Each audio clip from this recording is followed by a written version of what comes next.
Hello divas, dudes, and dolls. I'm Caricature and welcome back to my partial drag, partial speedrun review of the finale of RuPaul's Drag Race All-Stars Season 9, where we go over each and every one of the main stage runway looks. I apologize for how fast this one's gonna go by, especially considering this is the first time in quite a while I've actually done like drag makeup, and I'm not even like in full drag for the full video because I just finished painting. I'm recording this now. I gotta get in body, get my hair up in a pony, get my bag all packed up, and hit the road for a gig tonight. And stay tuned because my Global All-Stars cast review of their little entrance looks and their promo looks will be coming in my second look from tonight's show, and I promise you'll get the full kit and caboodle for that one. And it's wild. Trust and believe you don't want to miss it, and I feel like the thumbnail alone is gonna freak some people out. For anyone new to the show, if I think a look is fine, just gets the job done, but I'm not blown away by it, we give it an okay. If I absolutely adore it, we give it a slay, and if we don't like it at all, I give it an A. And for one final time, this is all in efforts to find my weekly slay of the day, my favorite look out of the entire episode, and that look will go head to head against my current reigning slay of the season, which is Chanel's Pearl Runway, and whichever look comes out on top is the look that I'm going to draw for All-Stars Season 9. Before we get into the looks though, congrats to Angeria Paris Van Michaels for snatching the crown. Although I was Team Roxy, I think Angeria is just as solid and just as valid as a winner. I think it really could have gone either way with the two of them. They were the two main characters of the season, whether you like it or not. Do I think Roxy outperformed Angeria in that final lip sync? Yes, but I think both of them had incredible track records across the entire season, and I was fine with either one taking it. Anyways, let's get into these looks. First up, we have our newly crowned queen, Angeria Paris Van Michaels, in this golden and blue feather moment. I love this hair so much. It's the perfect scale, the perfect silhouette, the mug's gorgeous. I love these giant pageant earrings. They are the perfect length as well. They hit the collarbone in like just the right spot. And with how the neckline is on this gown, it doesn't like crowd up here, which is great. I do think the silhouette is not my favorite. She does kind of look like a Barbie princess cake, but I think the colors are great. I actually really like the blue feather trim on the bottom. I just wish the feathers were like a different type of feather because they do look a little bit on the, I don't want to say cheap, but they don't look as exuberant as I think they could have. But I still think this is a really strong look. I think it's a really strong finale runway, and I'm going to give it a slay. Next up, we have Gottmik in this Alexander McQueen leather moment, inspired by the Horn of Plenty collection. I definitely get that vibe, especially from the garment itself and the sort of scale of the headpiece, which I know is also hair. I don't really particularly like where it's positioned. I think it's cool, don't get me wrong. I think it has a lot of really interesting impact. I think it's very well made, but I think the look would have been just a little bit more fashionable with just like the sleek black with this huge just leather gown that has this huge like ruffled train.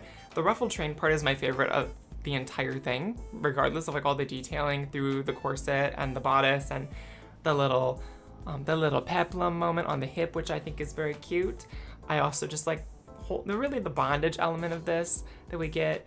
It's kind of the same signature Gottmik face we've been getting all season. It's great, it works. I do wish it had been just a smidge different, but I'm not mad at it. I think it is a great finale runway. I'm gonna give this a slay.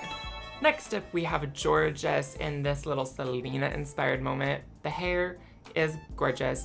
I think it is a little tall. I think just like for the scale of things, I don't really think that she needed this to be like a high pony. Had she just done this as like something that was big and voluminous, but just kind of a, you know, just a normal wig, you know, like normal, like a big teased out showgirly style wig, I think that's sort of been really, really gorgeous. I think that she could have gotten away with just having the sense of scale, but not as much of the height, because the height does kind of take me out just a smidge. I love the rose treatment.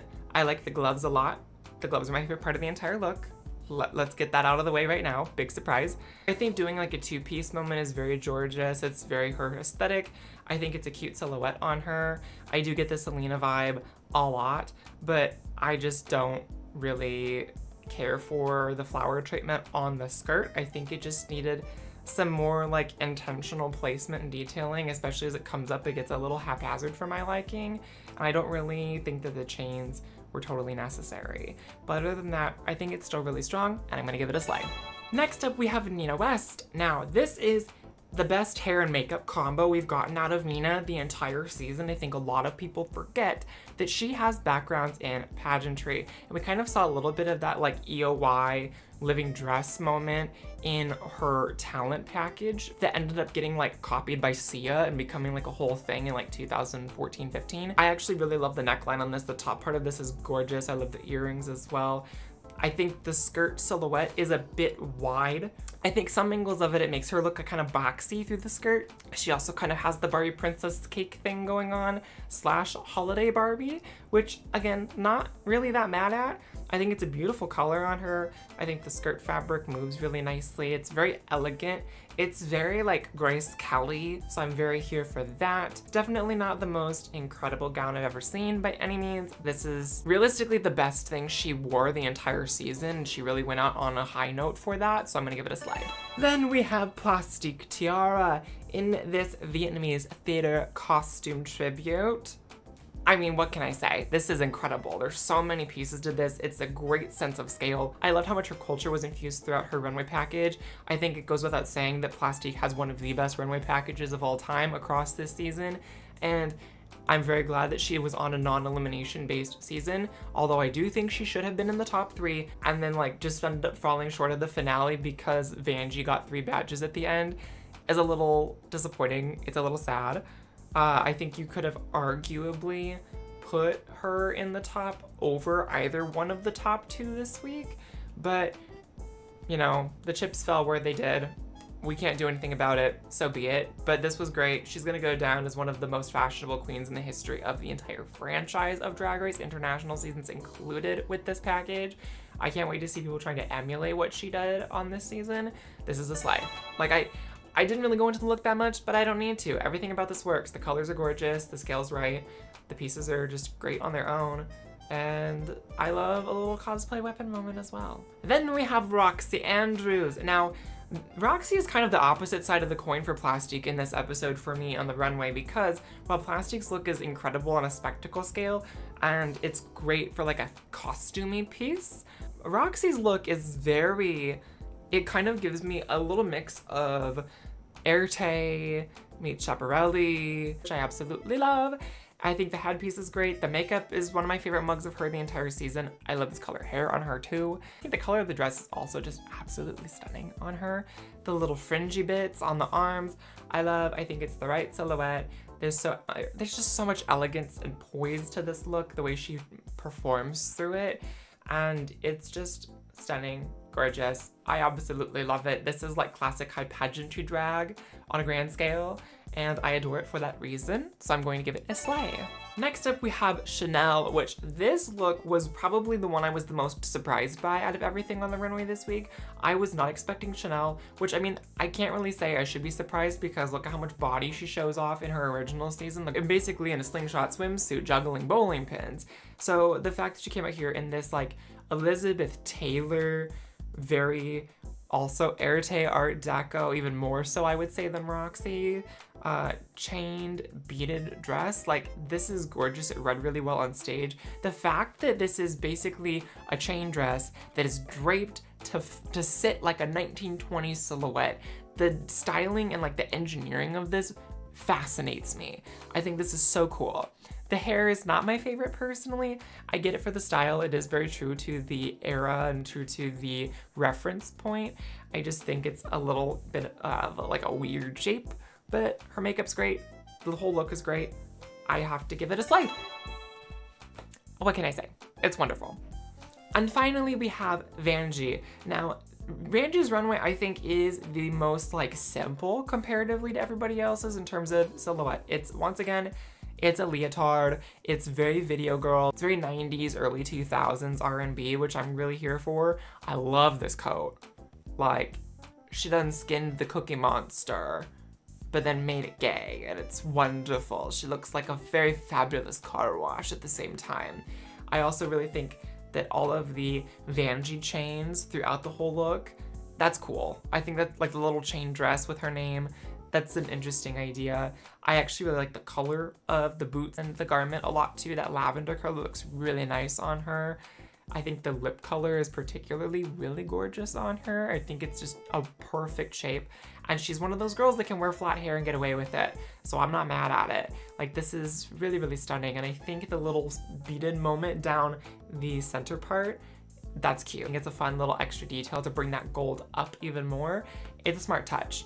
So even though it's not particularly my favorite in the silhouette department, and I think it is the most downscaled of everything, I'm still gonna give it a slay because it is Vanjie's drag at like the highest level that we've seen it in kind of her like signature around the way girl kind of vibe. It's time to pick my slay of the day. Now, I think out of everything, it goes without saying, for me, that really comes down to a couple. I think the engineering of Chanel's dress really stands out. I think you could make a good case for just about all of them except for like 2 or 3 for being my slay of the day. I think I could argue something for all of them. The engineering of Chanel's, how classic Roxy's was, the ruffled train moment and all the leather and Alexander McQueen references of Gottmik. But I have to give my slay of the day to Plasty.